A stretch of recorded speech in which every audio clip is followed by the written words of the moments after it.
Many killed as gunmen-military clash in Imo Easter Sunday. ISWAP fighters attack security checkpoint, kill 2, injure scores in Maiduguri. 53 commissioners and aides of state governors resigned to contest for elective positions ahead of the 2023 general elections. And on the foreign scene, Russian forces seize Crimea in eastern Ukraine. Hello and welcome to Trust TV News Update. I'm Ibrahim Yusuf.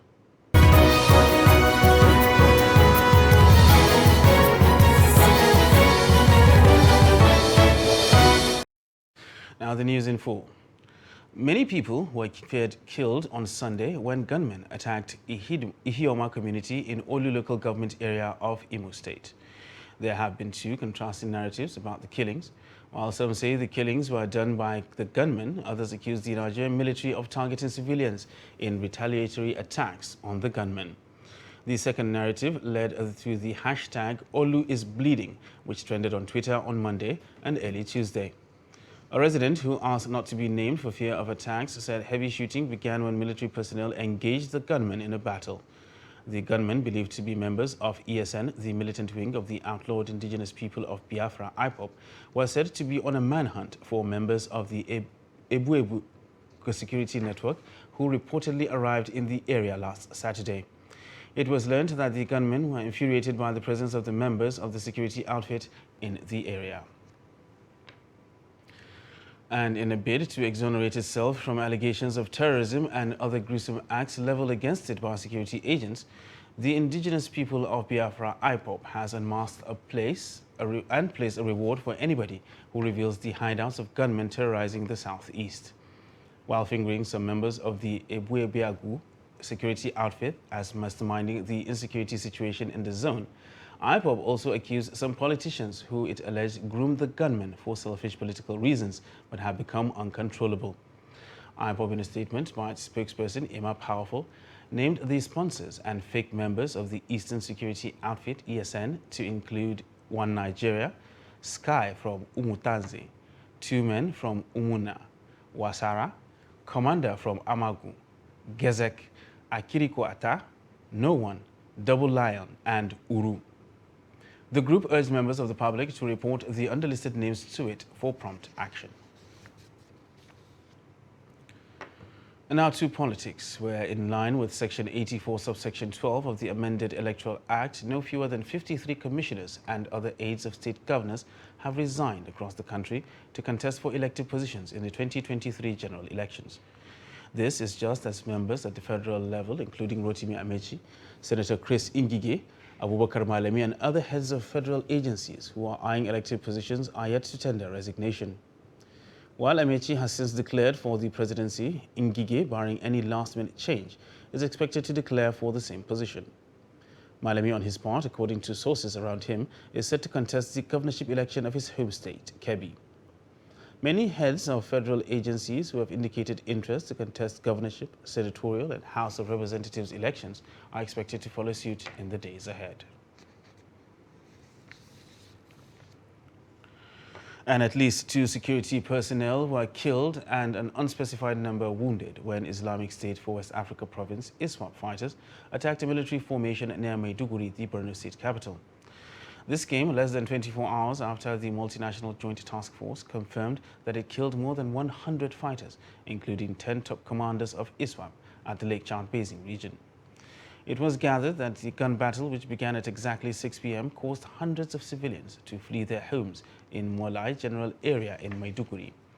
Sources say the terrorists, who came in large numbers and armed with sophisticated weapons, invaded the security checkpoints manned by Joint Task Force Operation Hat-and-K, comprising military and mobile policemen.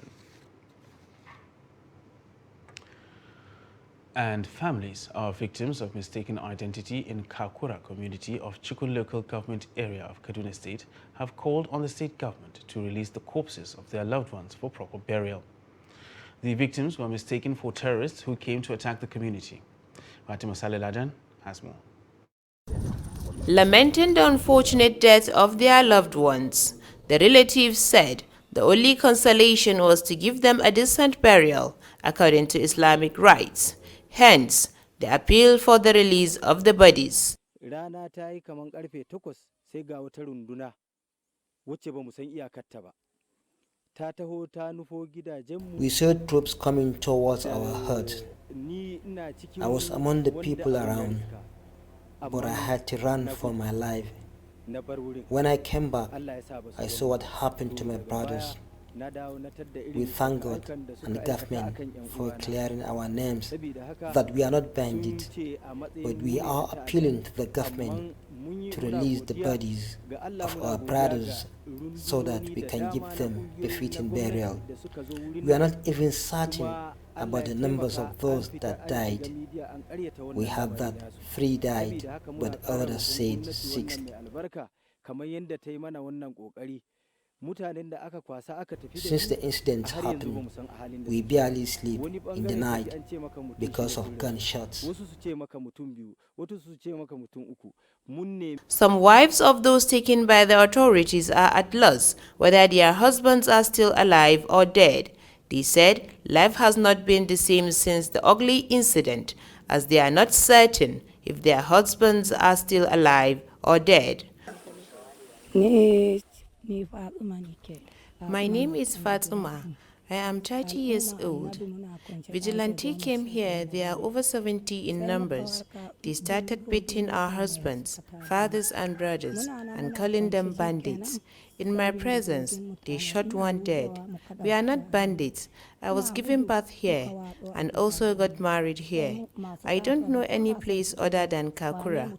My husband was taken away in my presence. I'm appealing to the government to release the bodies for burial and to also show us others that are in hospitals.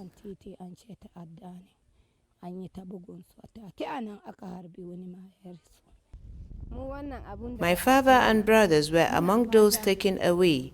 We are in difficult situation. We have nothing to eat since the incident.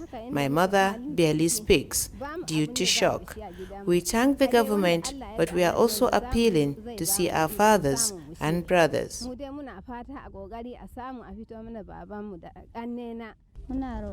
My name is Shafa'atu Alhaji Tukur. I'm appealing to the government to let us see our husbands. We are really in a difficult situation. We have children and don't know what to do. They say several attempts to visit their husbands in the hospital yielded no positive results. Yana nan a asibiti Potipo. Ban ganci ba. Sai a ce suna nan mu kuma ba mu yadda ba tunda ana ce mana mutane 2 su resu mutane 3 su resu. To za mu dauka tunda aka dauki mutanen nan da idon mu aka kwashe su muna kallo ba mu ƙara ganin su ba. The alleged suspects who were victims of mistaken identity were seen being pushed into a military van in a viral video. Their families are appealing to government to give them access to their loved ones, whether alive or dead. Fatima Saleh-Laden, Trust TV News, Kaduna. And the presidency has berated the Catholic Bishop of Sokoto Diocese, Most Reverend Matthew Kuka, over his criticisms of the government, urging him to face his job or join politics. Presidential aide Garba Shehu said this in a statement on Monday evening, hours after the cleric accused the Muhammadu Buhari government in his Easter message of dividing Nigerians. He also accused the cleric of making baseless accusations against the federal government. According to the presidential aide, Bishop Kuka chose to use the Easter period, which serves as a period of reflection for Christians, to make dissensions and quarrels about the law. Shehu described the accusatory list against the government as a revelation of the bishop's hatred for the administration and enjoined the cleric to always criticize in the spirit of gentleness, if need be. And frontline People's Democratic Party (PDP) presidential candidate and Rivers State Governor Nyesom Wike on Monday appealed to Nigeria's elite to work for the country's unity irrespective of party differences. Governor Wike, who spoke in Kano during a courtesy call on his Kano State counterpart Umar Ganduje, said collective effort is needed from all to rescue Nigeria from its present state. Governor Ganduje, in his remarks, said he is particularly impressed by the diversity of Wike's presidential team, adding that it clearly demonstrated his belief in one Nigeria. They are flag bearer, the presidential flag bearer for the 2023 election.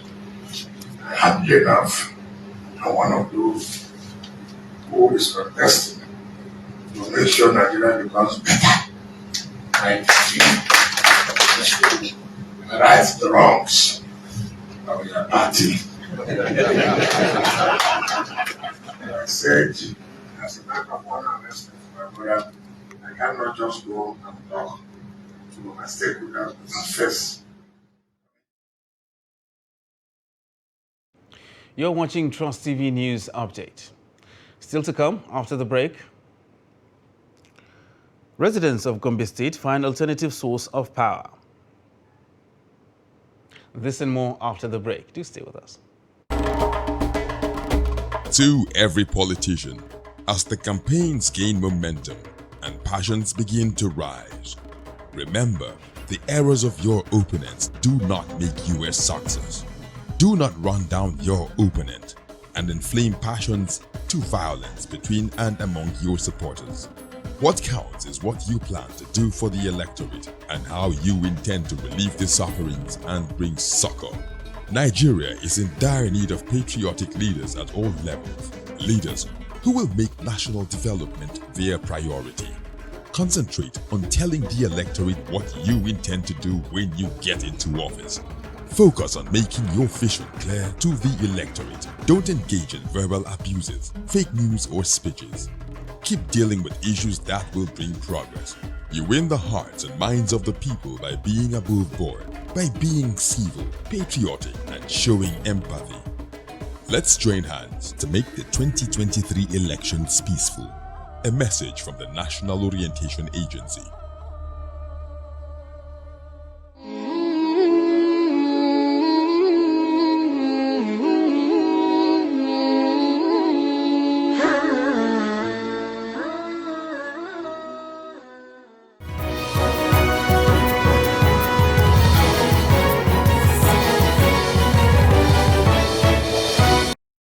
Welcome back, and thanks for staying with us on Trust TV News Update. Now look at our top stories. Many people were feared killed on Sunday when gunmen attacked Ihioma community in Olu local government area of Imo State. And at least 2 security personnel were killed and an unspecified number wounded when Islamic State for West Africa province fighters attacked a military formation near Maiduguri, the Borno state capital. Moving on to other news now, former Senator representing River South East Senatorial District, Senator Magnus Abe, has officially declared to run for the governorship seat in the 2023 elections in River State under the All Progressive Congress, APC. Abe made the declaration during the inauguration of Bola Ahmed Tinubu Vanguard in Gokana local government area of River State. Abe's declaration came barely a week after 10 APC governorship aspirants loyal to the Minister of Transportation Chibuke Amechi signed an agreement to support whoever emerges as the party's standard bearer in the 2023 election. For anybody, what we need is a Rivers candidate that is known to the Rivers people, that has the capacity, that has the track record, that has the integrity to be able to deliver the kind of life that Rivers people expect. I think that is what Rivers people need now. And that is why I have said, and I want to repeat, that I, Senator Magnus Abe, I will contest for the gubernatorial ticket of the All Progressive Congress. I have not said, and I will not say, that Senator Abe must be the candidate of the APC in Rivers State. Have I ever said so? No. I have always said, and I will repeat, if you have a fair, free, equitable contest, and somebody emerges from that process, I, Magnus Abe, will support whoever emerges from such a process, and the person will win. But if you go and cook up a process that you are cooking up to exclude me, it is not me that you're excluding. They are excluding all of you. We don't agree. If they exclude all of you, can they win? No! They will not win. So it is not rocket science.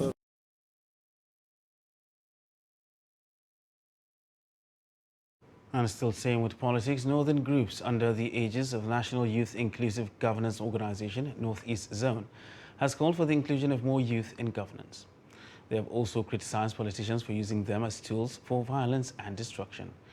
The youth groups made the call in a press briefing at the end of a one-day roundtable meeting held in Bauchi State. Adamu Imam completes the report. The convener of the meeting, Yusuf Sharif Banki, says for democracy to thrive in Nigeria, young people must play an important role that will help determine the political future of the country. This Banki says can be achieved by engaging political actors with demand for inclusion and equal participation. To create confusion, to create, insecurity, create problems in their own respective communities. And most of them took their children abroad to study. The children of the poor, myself and others, most of us that you are seeing here, have nowhere to go. We have no houses in abroad. We have nowhere to go. So if we succeeded in destroying this country, where do you think we are heading to?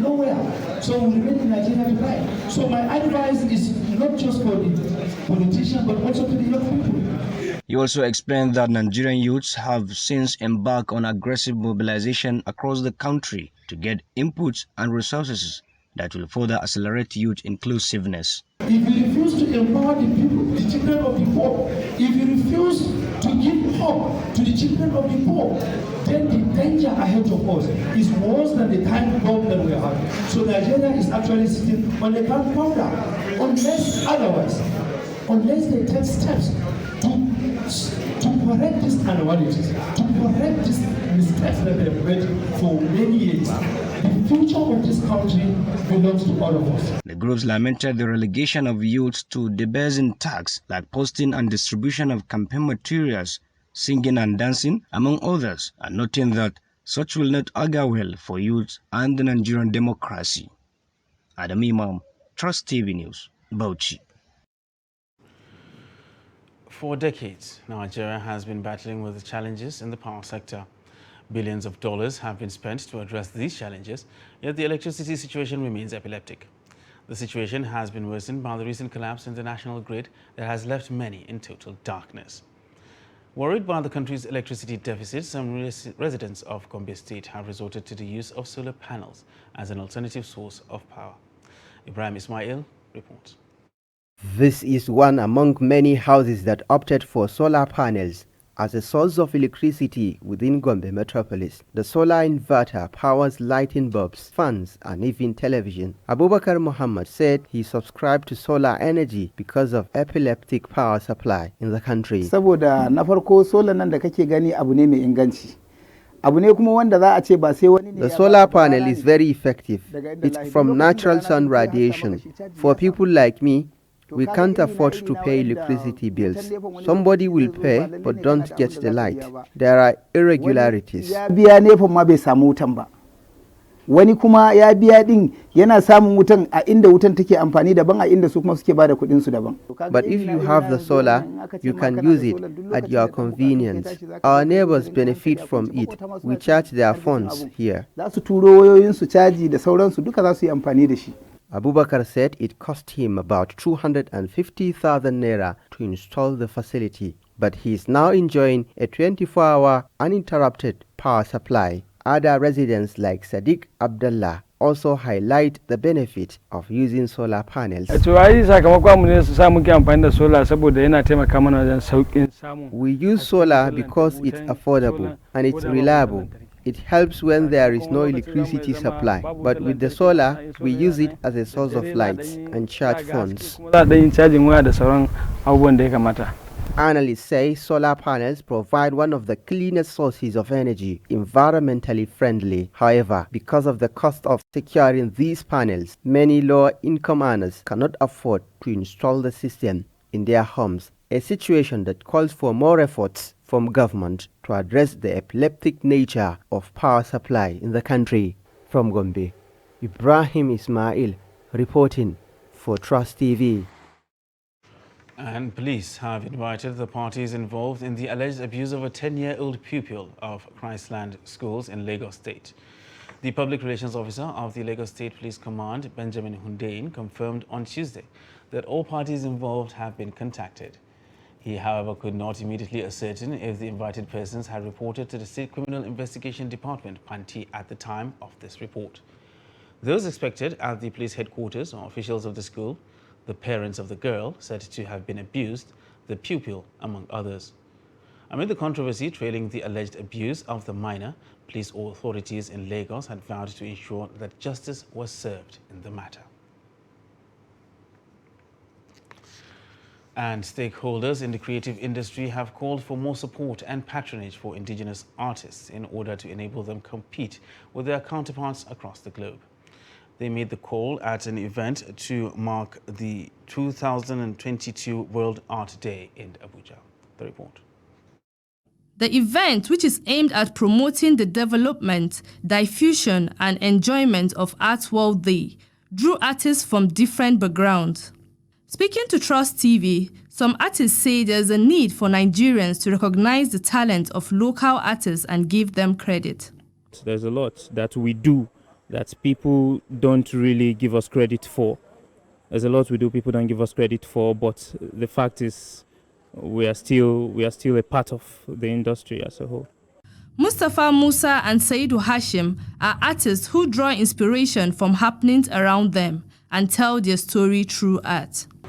This is the situation of Nigeria. It's in chaos, in shambles, you know. It's bleeding. Mostly in modern Nigeria, this is the bloodshed that is happening. And this side, as you are seeing the bright colors, this is the future of Nigeria. This is the youth that are trying to make changes. Creatives, this goes out to the youth, everybody that is trying to make change in Nigeria. We are trying to shine the light back to what is happening. And this thing has been happening for so long, so that's why I use newspapers, like vintage newspapers. You can see it's from 2012 and it's still happening. The whole idea behind the work is that this is my own parts, playing my parts as regards to upcycling and recycling. There are stuff that I use that are scrap material from cardboard and plastic. These are batteries that are powering the machine. This is my favorite tea. This represents hard work of Nigerian and African women. This is just like an identity of the work made in Nigeria. So you get the whole concept. These inscriptions are inspired by the Igbo Nsibidi inscriptions. Yeah. The 2022 World Arts Day, which had the theme Bande Bharat, was also to commemorate the 75th year of independence and 150th birth anniversary of Rabindranath Tagore. And the 36 states of the Federation have warned the federal government not to tamper with funds accruing to them and the 774 local government councils in the guise of satisfying alleged $418 million London Paris Club loan refund-related judgment debts. Speaking through the body of Attorneys General of the Federation, the states said should the federal government proceed to make any deduction, it will be acting illegally and in contempt of their appeal challenging the judgment. The state said they were not party to any suit on the London Paris Club refund and thus were not liable to any person or entity in any judgment debt being relied on by the federal government. They gave the warning in an April 4th letter as part of their response to a November 11th, 2021 letter from the Minister of Finance, Budget and National Planning, advertising the commencement of deduction of the liquidation of the alleged judgment debts. The 36 states' reply was signed by the body of Attorneys General of the Federation, Interim Chairman Mayosore Onibanjo of Lagos State, and Interim Secretary Dr. Abdul Karim Abubakar Kana of Nasarawa State, as well as the Attorneys General of Rivers, Abia, Taraba, Benue, Zamfara states, for and on behalf of all the states' Attorney General. Now look at the foreign scene, where Russian forces have seized the city of Kremina in eastern Ukraine, and Ukrainian troops have withdrawn from the city. The regional governor said on Tuesday. Kremina, a city of more than 18,000 people and about 100 kilometers southeast of the capital Kiev, appears to be the first city captured in a new Russian offensive in eastern Ukraine.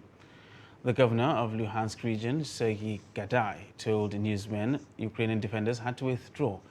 He said the troops have entrenched themselves in new positions and continue to fight the Russian army, which said Russia had attacked from all sides. While saying it is impossible to calculate the number of dead among the civilian population, the governor said official statistics put the dead at 200, but noted that in reality there are many more. And now for a quick look at sports, where chairman of Kano Pillars Football Club, Garba Shehu, has expressed deep concern over the recent violence in the Nigeria Professional Football League match day 23 encounter against Katsina United. Speaking exclusively to Trust TV, Shehu described the event as an act of sabotage and assured that strict measures will be put in place at the Sani Abacha Stadium in Kano for future matches. He also appealed to the state government to keep up with support it has been according to the club and promised optimum results in return. It will be recalled that Kano Pillars were held to a barren draw by Katsina United, a result that angered fans who turned violent and damaged property at the stadium, including the bus of the visiting team. Has done between the relationship between Kano Pillars and Katsina United. To me personally, as the chairman, I'm not happy about it. I was highly embarrassed. And it has gone beyond me now. It has gone to the embarrassment of the entire Kano State people. No, we are going to look at all the areas.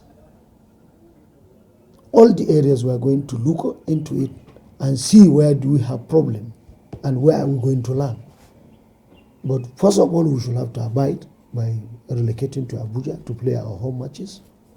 Then from there, we'll see what will happen. We are now going to enter into a serious situation and a serious challenge because we are far away from home.